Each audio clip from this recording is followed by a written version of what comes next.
I think it'd be interesting to see because Sarah might have a different take on it, but I think our advice is usually when you get a draft EP report, Yeah. especially for a local authority EP, our advice is always kind of tread carefully, do that whole, thank you, really value your professional support, really useful, really interesting, really amazing. However, can you just explain this a little bit more detail? When you say a member of staff will do this, what sort of member of staff?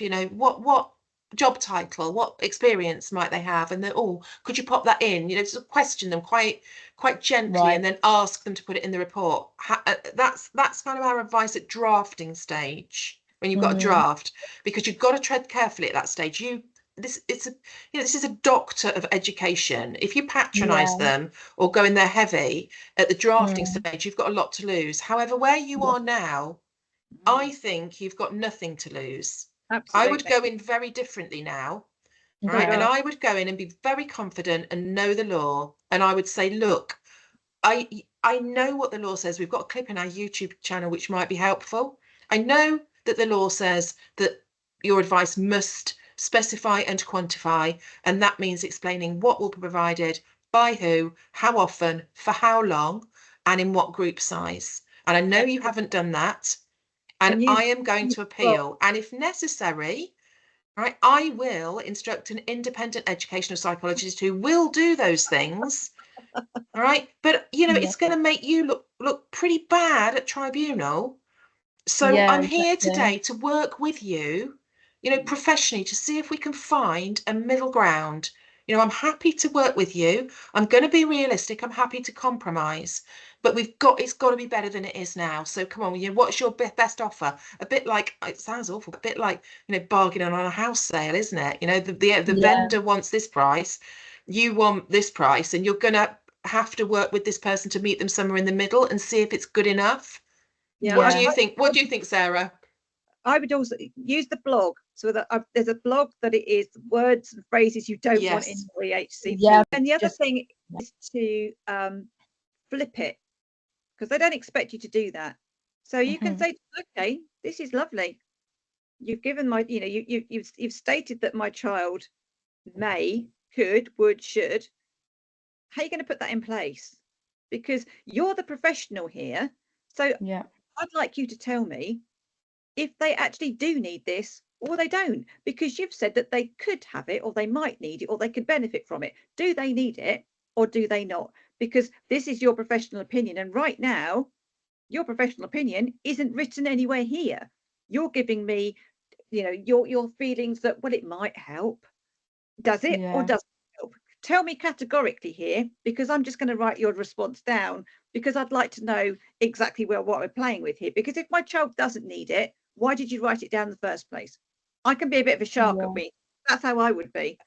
Yeah. That is your classic, isn't it? It's if they give you a really shocking response, like, oh no, that's not. You should leave this flexible for a Yeah, school she to be said able to that. She liked provide. that one. She Right, says then it all just the write it time. down and say, just check with us. Say, can I just get this right? I've just written down. The local authority EP said that their advice must be left flexible, and the EHCP should be left flexible so that a school can decide. Is that right? What I've just written down, is that what you've just said to me? Just clarify that. And if she says yes, then thank you very much. That'll be really helpful when I submit that as evidence to tribunal, because it'll help explain exactly what's wrong with this EHCP. That's You Yeah, so usually just find that question that her. gets a back down, don't you, Sarah? Absolutely. And I think that if you go on to, pretty sure we've got it on a blog, but there is IPSI case law that Right, yeah. plan should not be left flexible for the benefit of a school.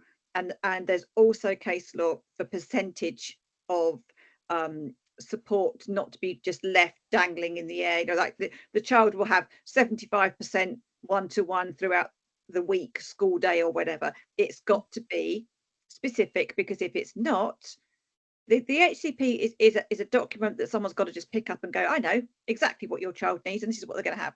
Without that, Yeah.